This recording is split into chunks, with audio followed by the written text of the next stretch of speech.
आप अपराधी नहीं हैं, आप न्याय के लिए अड़ग गए हैं, पीड़ित हैं आप। मान लीजिए कि आपका मुकदमा आज जस्टिस यशवंत वर्मा जी की अदालत में या उन जैसे किसी जज की कोर्ट में लग जाता है जिन पर इल्ज़ाम है, जिनके घर से करोड़ों रुपए निकले हैं बेहिसाब के, जिन पर करप्शन का इल्ज़ाम है। ऐसा ही कोई जज जिस पर कोई इल्ज़ाम हो या आपको लगता है कि वो आपको न्याय ना दे रहा हो, आपका मुकदमा उनकी कोर्ट में चला जाता है, तो क्या आपका दिल धुक धुक नहीं करेगा? क्या आप घबराएंगे नहीं कि आपको यहां से न्याय नहीं मिलेगा?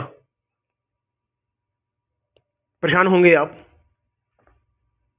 उस स्थिति में आप क्या करेंगे? आपके पास एक ऑप्शन है, कानून की धारा CPC 24 का, जिसके तहत आप अपना मुकदमा उन जज साहब की कोर्ट से ट्रांसफ़र करवा सकते हैं, लेकिन अपने किसी मनपसंद जज का नाम उसमें ना लिखकर। आप कह सकते हैं कि मेरा जज इन जज साहब की कोर्ट से मेरा मुकदमा हटाकर किसी भी अन्य, चाहे वो लॉटरी सिस्टम से हो, चाहे वो रैंडमली हो, कुछ भी हो, आप किसी का नाम तो नहीं ले रहे, उस डिस्ट्रिक्ट के अंदर 50, 40, 50, 60, 70 कोर्ट हो सकते हैं, या फिर किसी अन्य डिस्ट्रिक्ट के अप्लाई कर सकते हैं आप कह सकते हैं कि मेरा मुकदमा सेक्शन 24 CPC के तहत मेरा मुकदमा इन जज साहब की कोर्ट से हटाकर कहीं और लगा दिया जाए। आप ऐसा कर सकते हैं, लेकिन आज हमारा सिस्टम जो है इसको भी अलाउ नहीं कर रहा है। इसी बात को लेकर लुधियाना के एडवोकेट सर्वजीत सिंह जी ने उठाई है बात अपनी, कि वो काफ़ी टाइम से इस मामले को उठाने परेशान हो रहे थे इस मामले के ऊपर। पर एक बात उसमें हैरानी की भी है ना, कि आपने सुना होगा कि जज साहब ने इनका मुकदमा सुनने से मना कर दिया, उसका मुकदमा सुनने से मना कर दिया। ये लिबर्टी जज साहब के पास है कि वो चाहे तो आपका मुकदमा सुनने से मना कर सकते हैं। ऐसा मेरे साथ खुद 3 जज ने किया है। जब मुझे लगा कि उनकी कोर्ट से मेरे को कह रहा मैं न्याय नहीं मिल रहा, तो मैंने उनकी कोर्ट के बाहर पहली बात तो बाकायदा पोस्टर लेकर खड़ा हो गया था मैं, कि नहीं, जस्टिस नाइट, आपको यहाँ से न्याय नहीं मिल सकता है मेरे को। मैं पोस्टर लेकर खड़ा हो गया था, उन्होंने मेरा मुकदमा छोड़ दिया। एक जज साहब ने जब दूसरी पार्टी का फेवर लेना शुरू किया, तो मैंने बाकायदा सिलसिलेवार एक एक स्टेप लिख के उनकी कंप्लेंट कर दी कि नहीं, ये स्टेप बाय स्टेप है, देखिए इस ऑर्डर के अंदर ये कमियां हैं, ऐसे वैसे। मैंने आगे अपील में नहीं किया, मैंने सीधा कंप्लेंट कर दी सुप्रीम कोर्ट को, हाई कोर्ट को, PMO को, लॉ एंड जस्टिस को, और उन जज साहब के टेबल पर भी मैंने वो बाय पोस्ट भेज दी थी। तो उन्होंने भी मेरा मुकदमा छोड़ दिया, उनके पास लिबर्टी थी मुकदमा छोड़ने की। ऐसे ही एक और जज थे फैमिली कोर्ट के अंदर, उनके पास हुआ, तो वहाँ पे मैंने कुछ नहीं किया। मैंने वहाँ पूरे दिन बैठ के मैंने उनका डेली रूटीन चेक किया, वो किस तरह मुकदमे की हेयरिंग कर रहे थे। मैंने बाकायदा कॉज लिस्ट के अनुसार कि उन्होंने किस वादी किस प्रतिवादी को उन्होंने किस तरह सुना, किस तरह उसको टाइम दिया, पूरा कम से कम 10 से 12 उनकी कॉज लिस्ट मैंने चूज करी। मैंने वो उसमें लिख के भेज दी, मैंने वो सारे नाम लिख के भेज दिया मैंने। उन जज साहब ने मेरा मुकदमा छोड़ दिया। फिर इनके पास लिबर्टी है मुकदमा छोड़ने की, पर हमारे पास लिबर्टी नहीं है कि हम किसी और जज के पास अपना मुकदमा ले जाए जिनको हम जानते भी नहीं। हम ये भी नहीं कह रहे कि हमारे को इनके पास ही हमारा मुकदमा होना चाहिए, लेकिन फिर भी नहीं करते हैं वो। ऐसे ही उन्होंने अधिवक्ता सर्वजीत सिंह जी ने लुधियाना के, उन्होंने डिस्ट्रिक्ट सेशन जज हरप्रीत कौर रंधावा जी के पास एक पिटीशन लगाई कि उनका मुकदमा जज साहब के जिस जज साहब के पास चल रहा है, उनके पास उनको उम्मीद नहीं कि वहां से न्याय उनको मिलेगा, कृपया करके उनका मुकदमा वहां से हटा दिया जाए। तो उन्होंने अपनी पिटीशन में जो कहा, मैं उसको सब थोड़ा बहुत आपको ब्रीफिंग में आपको बताया था मैं, आप खुद देख लीजिएगा वाकई क्या है। इसके अंदर जो ऑर्डर की कॉपी मैं पोस्ट करूंगा उसमें देखिए जज साहब ने कहा है उसके अंदर कि पिटीशन में कहा गया है कि पीठासीन अधिकारी यानी कि जज कानून और नियमों का पालन करने के लिए तैयार नहीं है, क्योंकि आवेदक द्वारा प्रस्तुत आवेदन पर फाइल की मोहर होने के बावजूद और आवेदक द्वारा बार बार मौखिक अनुरोध के बावजूद भी उसे रिकॉर्ड पर नहीं लिया जा रहा। और जज साहब ने सीपीसी के आदेश 17 नियम 3 के तहत प्रस्तुत आवेदन पर कोई तर्कपूर्ण आदेश नहीं सुनाया और इसे लास्ट फाइनल ऑर्डर के लिए रोक के रखा हुआ है। इसके अलग से ऑर्डर पास कर रखे हैं। और पिटीशन में कहा गया है कि 25/11/2024 के आदेश में उल्लेख किया गया किसी गवाह की जांच नहीं की गई, जबकि गवाह DW2 ऋचा सिंगला की 25/11/2024 को अदालत में विधिवत जांच की गई। यह भी कहा गया कि अदालत के आदेश समय पर वेबसाइट पर उपलब्ध नहीं होते। इसी में लोचा है। इसका पता भी आपको चलेगा आपको आगे आके भी कि कैसे कोर्ट के अंदर मैनिपुलेटिंग की जाती है, सिर्फ ऑर्डर टाइम पे अपलोड ना करके, सर्टिफाइड कॉपी को भी डिले करके। आदेशों को समय पर साइट पर अपलोड ना करना और बाद में एडिटिंग करना क्या संदेह घेरे में नहीं आता, क्योंकि इसके अंदर बाद में जज साहब ने उसको संशोधित किया है ऑर्डर को। अंत में यह कहा गया कि चूंकि आवेदक ने पीठासीन अधिकारी पर विश्वास खो दिया, इसीलिए श्री गुरुदेव सिंह जी, जिनके कोर्ट से मुकदमा हटाना था, सिविल जज जूनियर डिवीजन लुधियाना की अदालत में लंबित उनके सभी मामलों को किसी अन्य अदालत में स्थानांतरित कर दिया जाना चाहिए। इतनी उन्होंने प्रेयर लिखी थी, रिक्वेस्ट उन्होंने उसमें की थी।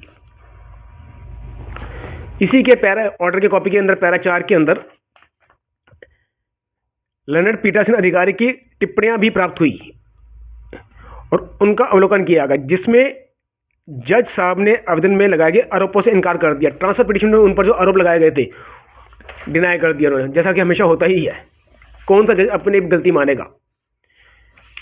जज साहब ने कहा, यह सुनने वाली बात है कि स्टेनोग्राफर ने अनजाने में जिमनी ऑर्डर, पंजाब में से जिमनी कहा जाता है, बाकी पूरे देश में से डेली ऑर्डर कहा जाता है, जिमनी ऑर्डर में आवेदन के बारे में उल्लेख नहीं किया गया, क्योंकि नियमित स्टेनोग्राफर स्वीटी खुराना अचानक मेडिकल छुट्टी पर चली गई थी। उनके हिसाब से कि जो उनकी नियमित स्टेनोग्राफर है जो टाइपिंग करती है वो छुट्टी पर चली गई थी। जो कोर्ट के अंदर से कोई और स्टेनोग्राफर वहाँ पे टाइपिंग करने आया तो वो अनुभवी नहीं था, काबिल नहीं था उनके हिसाब से।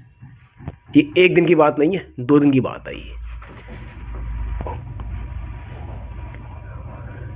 और काम की अधिकता थी उस दिन, काम की पेंडेंसी, वो तो काम की पेंडेंसी रोज ही होती है, किस दिन नहीं होती है। जब आप ऐसे ऑर्डर पास करेंगे तो कौन से मुकदमे निपट जाएंगे। हालांकि दिनांक 17/1/2024 के आदेश के तहत गलती को सुधार लिया गया। उन्होंने यह भी कहा कि सभी आदेश CIC सिस्टम पर अच्छी तरह से अपलोड किए गए हैं। कब किए गए हैं पर वो टाइम भी तो मेंशन किया करना कि आज का ऑर्डर कितने टाइम के बाद लोडेड किया गया है। फिर डिस्ट्रिक्ट एंड सेशन जज कहते हैं अपने ऑर्डर के अंदर कि मैंने सभी पक्षों के वकीलों को सुना और रिकॉर्ड का अवलोकन किया। इस संबंध में जज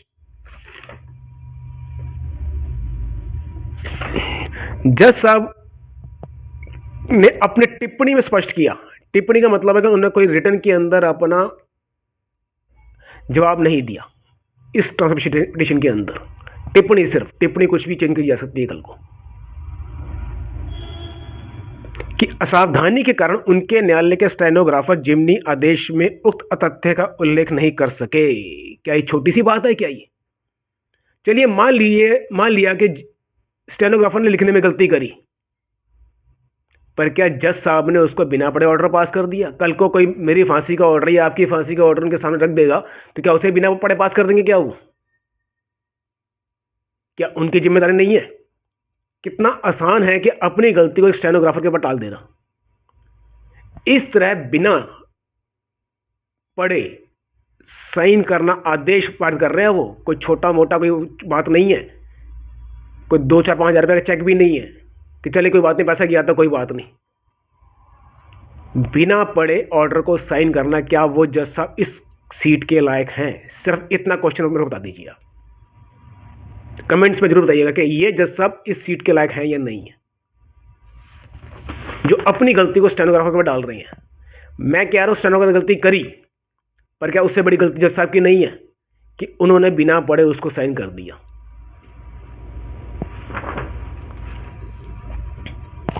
जब यह तथ्य पीठासीन अधिकारी के संज्ञान में लाया गया तो उन्होंने तत्काल उक्त आदेश 25/11/2025 और 17/1/2025 को संशोधित कर दिया।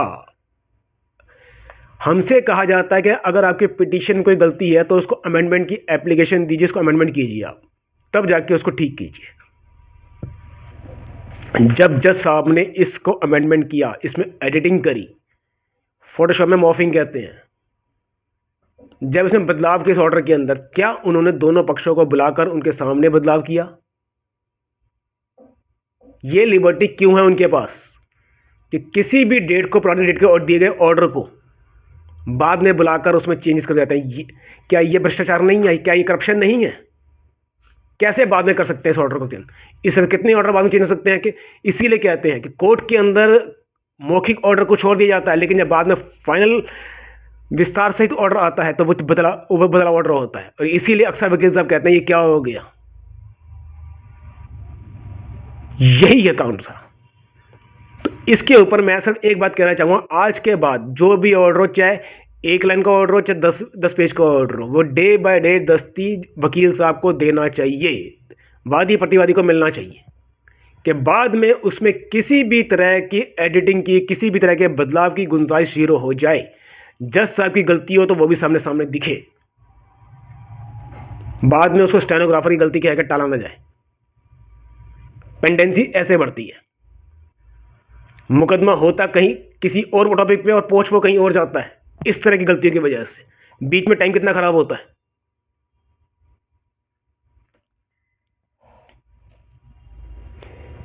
इस प्रकार अभिलेख के अवलोकन से पता चलता है कि पीठासीन अधिकारी मामले की कार्रवाई कानून के अनुसार कर रहे हैं। स्थानांतरण आवेदन में लगाए गए आरोपों को प्रमाणित करने के लिए अभिलेख पर कुछ भी नहीं है। अभिलेख तो उनके द्वारा बनाए गए हैं ना, कौन से मेरे या आपके द्वारा बनाए गए हैं? क्या वो अभिलेख, क्या ऑर्डर कॉपी एडवोकेट सरजीत जी ने अपने हाथ से टाइप की थी? क्या उनके साइन उसके ऊपर है? तो कहां से प्रूफ आएगा? बाद में डेटिंग कर दी उन्होंने उसके ऊपर, तो कहां से आएगा फिर वो? इसके अलावा यदि न्यायालय के किसी आदेश के विरुद्ध कोई शिकायत है तो आवेदक के पास उचित फोरम के समक्ष उक्त आदेश को चुनौती देने का उपाय है। केवल संदेह के आधार पर मामला स्थानांतरित नहीं किया जा सकता। साफ साफ इसमें एविडेंस लगाए गए हैं, ऑर्डर कॉपी लगाई गई है, बताया गया है, और आपको भी चल रहा पता है कि बाद में उसको स्टेनोग्राफर की गलती बताई गई है। तो क्या संदेह घेरे में नहीं आता कि आप कह रहे संदेह घेरे में इसको नहीं कर सकते? ये संदेह नहीं तो क्या है ये?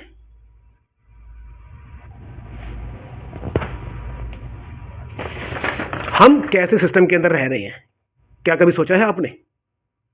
आज अगर कोर्ट के अंदर कैमरा लगा होता, जो उन्होंने मौखिक आवेदन किए और जो लिखित कॉपी दी थी जिस पर कंसीडर नहीं कर रहे थे, तो क्या वो उसको डिनाई कर सकते थे? वो इसी बात को लेकर एडवोकेट सरजीत सिंह जी ने आगे विजिलेंस को, रजिस्ट्रार जनरल को, और कम से कम 50 से ज़्यादा जगह पे उन्होंने मेल भेजी है इसकी शिकायत लेकर। तो उन्होंने अपनी मेल में लिखा है, साथ में उन्होंने इस ऑर्डर कॉपी को भी क्या नाम है उस मेल के अंदर भेज दिया है। 4 पेज की ऑर्डर कॉपी है कि जैसा कि संलग्न आदेश में दर्शाया गया कि इस तरह सीपीसी की धारा 24 के तहत दायर लगभग सभी ट्रांसफर पिटीशन को जिला न्यायाधीश लुधियाना द्वारा खारिज किया जा रहा है।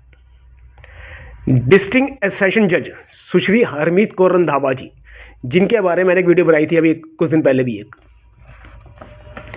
कि अदालत में न्यायाधीशों की पक्षपातपूर्णता का साक्ष्य प्रमाण चाहती हैं।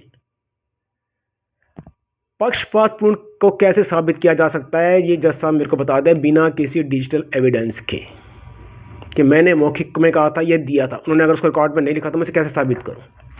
इसी बात को लिखे लगा।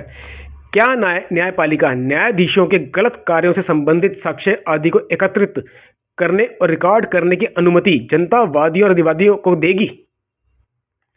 उदाहरण के लिए, क्या न्यायपालिका न्यायालय कक्ष, विश्राम कक्ष और न्यायिक अधिकारियों के घरों के प्रवेश और निकास, न्यायाधीशों के काल विवरण, संपत्ति विवरण और न्यायाधीशों के परिवार की आय विवरण की ऑडियो वीडियो रिकॉर्डिंग की अनुमति देगी?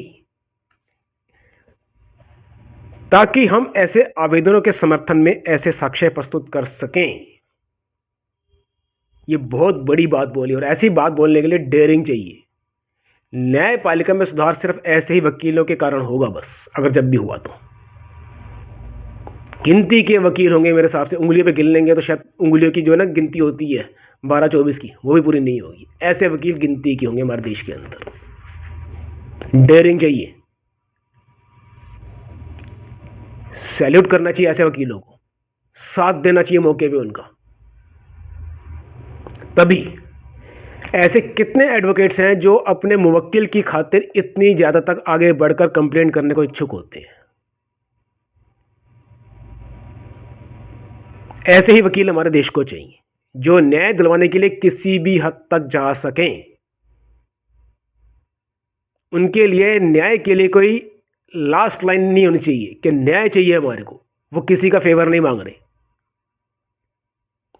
न्यूट्रल एंड नेचुरल जस्टिस की डिमांड कर रहे हैं वो। तो ऐसे ही वकीलों के कारण हमारे देश में सुधार होगा, जब भी होगा, आज हो या कल हो या परसों, पर होगा ऐसे वकीलों के कारण ही। यदि उनके गलत कार्य को रिकॉर्ड कर लिया जाता है तो न्यायपालिका को क्या प्रॉब्लम है इससे? हम कौन सा उनकी सही बात कह रहे हैं? वो अपने पैसे की अगर चिकन बिरयानी खा रहे हैं, चिकन खा रहे हैं, मटन खा रहे हैं, पनीर खा रहे हैं, कुछ भी खा रहे हैं, या आप महल में रह रहे हैं, तो हमें उससे कोई दिक्कत नहीं है। लेकिन अगर वो भ्रष्टाचार से किए हुए पैसे से कमा रहे हैं, उसको एंजॉय से लाइफ जी रहे हैं, तो उसको दिखाने में क्या बुराई है? इसमें कौन सी कंटेम्प्ट ऑफ कोर्ट होती है? कंटेम्प्ट ऑफ कोर्ट का तो सही मीनिंग मेरे को आज तक समझ ही नहीं आया जी। हम जज के खिलाफ कोई शिकायत करते तो कंटेम्प्ट हो जाती है वो। हम जज के व्यवहार पे कर रहे हैं, पूरे सिस्टम पे नहीं करते उस टाइम।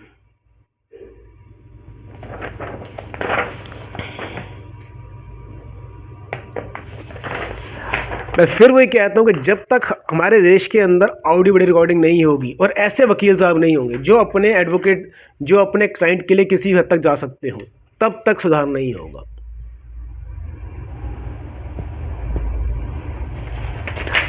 जिस तरह जैसा आपने खुद लिखा है कि लिखित और मौखिक को कंसीडर नहीं किया गया, तो बाद में अमेंडमेंट करके उसे क्यों उसको नोटिस में लाया गया? अमेंडमेंट कितना सही है, क्या उसके लिए बार फाइट करते रहेंगे? लिबर्टी है कि जी आप आगे चले जाइए, आगे चले जाइए, अपील कर लीजिए, आगे अपील कर लीजिए। अपील पे जाने का मतलब मेरे हिसाब से होता है कि आपको जज की पहले शिकायत करनी चाहिए उस ऑर्डर की। किसी ऑर्डर को आगे चैलेंज मत कीजिए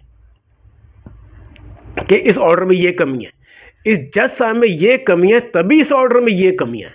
इस तरह कहना शुरू कीजिए, आप इस तरह लिखना शुरू कीजिए, ये जज साहब सीट के लायक नहीं है।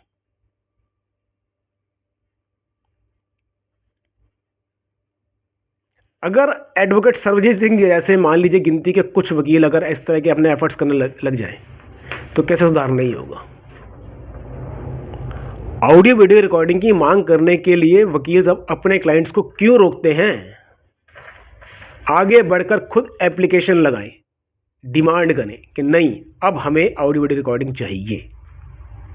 कब तक आप अपील पे जाते रहेंगे? आप कब तक इस तरह परेशान होते रहेंगे? आप जब आपको दिख रहा है कि आपका जज यशवंत वर्मा जी की तरह करप्ट हो सकता है, मैं नहीं कह रहा है, हो सकता है, उनका रिकॉर्ड्स दिख जाता है कि वो दिन भर कैसे काम कर रहे हैं, वो आपको कैसे सुन रहे हैं, कैसे कंसीडर कर रहे हैं आपको, तो आपको ये अधिकार होना चाहिए कि आप अपना मुकदमा वहाँ से ट्रांसफ़र करवा सकें उन जज साहब की कोर्ट से। सिंपली आप किसी जज को खासकर मेंशन करने को नहीं बोल रहे, रैंडमली वो डिस्ट्रिक्ट एंड सेशन जज के पास पावर होती है कि वो आपका मुकदमा कहाँ भेजे, ऐसा होना चाहिए। तो आप भी रैंडमली, मतलब कह लीजिए कुछ भी कह लीजिए, आप जब तक आप शिकायत नहीं करेंगे अपने पर कोर्ट के अंदर अपने ऊपर होते अन्याय के लिए, तब तक इस देश में सुधार नहीं होगा। जितनी अधिक से अधिक शिकायतें करेंगे, शिकायतें जेन्युइन कीजिए। मैं ये नहीं कह रहा कि रैंडम शिकायत कर दीजिए, जेन्युइन शिकायतें कीजिए, विद एविडेंस कीजिए। आप जज साहब ने अगर एक लाइन लिखने में गलती करी है तो उसको लेके अपील में मत जाइए, उसकी शिकायत कर दीजिए आप सीधा आगे। पीएमओ को भेजिए, प्राइम मिनिस्टर ऑफिस भेजिए, संसद भेजिए, लॉ एंड जस्टिस भेजिए। हज़ारों रुपये आप अपने मुकदमे में खर्च करते हैं तो कुछ 100 रुपये इस पर खर्च करना शुरू कीजिए, फिर देखिए सुधार कैसे नहीं होता। यशवंत वर्मा जी के जो भी कैश कांड के ऊपर इतनी सारी वीडियो बनी, इतनी सारी बातें हुई हैं, इतनी सारी बातें अगर सिर्फ एक ऑडियो वीडियो रिकॉर्डिंग के लिए अगर हमारे देश में सोशल मीडिया पोस्ट हो जाए तो कैसे नहीं ट्रांसपेरेंसी आएगी हमारे कोर्ट्स के अंदर, अकाउंटेबिलिटी कैसे नहीं आएगी। पर क्या जितने भी चैनल्स ने, जितने भी यूट्यूबर ने पोस्ट किया, उन्होंने ट्रांसपेरेंसी के लिए ऑडियो वीडियो की मांग करी, या आपने ही उनके यूट्यूब चैनल के कमेंट बॉक्स में जाके कहा कि साथ में ऑडियो वीडियो रिकॉर्डिंग की मांग भी कीजिए? कह के देखिए आप, धीरे धीरे ये आवाज़ आपकी आवाज़ सबकी आवाज़ बन जाएगी, फिर रिफॉर्म होगा ही होगा, आपको और आपके बच्चों को न्याय मिलेगा ही मिलेगा। People have lost faith in judiciary. लोगों का विश्वास खत्म होता जा रहा है इस न्याय व्यवस्था के ऊपर। आपका विश्वास भी नहीं है, पर फिर भी आप कर क्या रहे हैं सिवाय अन्याय सहने की, क्योंकि आपकी आदत पड़ चुकी है गुलाम बन के जीने की। सिस्टम के अंदर हेड ऑफ द फैमिली गलत होगा तो नीचे का सिपाही भी गलत होगा। सिपाही को पता है कि जज उसको पनिश नहीं करेगा, सामने सामने डांट देगा, बुला के बोलेगा बाद में मेरे घर में जरा ये भिजवा देना, तो क्या कर लोगे आप? आपके सामने सामने सारे पुलिस वाले अपराधी हाथ मिला रहे होते हैं, मिल रहे होते हैं आपस में, पर क्या कर लेते हैं आप? कुछ प्रयास कीजिए, तभी देश के अंदर रिफॉर्म आएगा। इस न्याय व्यवस्था में रिफॉर्म आएगा तो देश में रिफॉर्म आएगा। अगर आपको लगता है कि हमारा चैनल आपकी बात को कह रहा है, न्यायपालिका में सुधार के लिए, पारदर्शिता के लिए, जवाबदेही के लिए कुछ प्रयास कर रहा है, तो कृपया करके इस चैनल को सब्सक्राइब कर दीजिए। और साथ ही साथ अधिवक्ता सर्वजीत सिंह जैसे वकीलों को सपोर्ट कीजिए आप, कि वो आपकी आवाज़ न्याय की मांग को दबने ना दें, उठाते रहें, लगातार उठाते रहें। धन्यवाद आपका।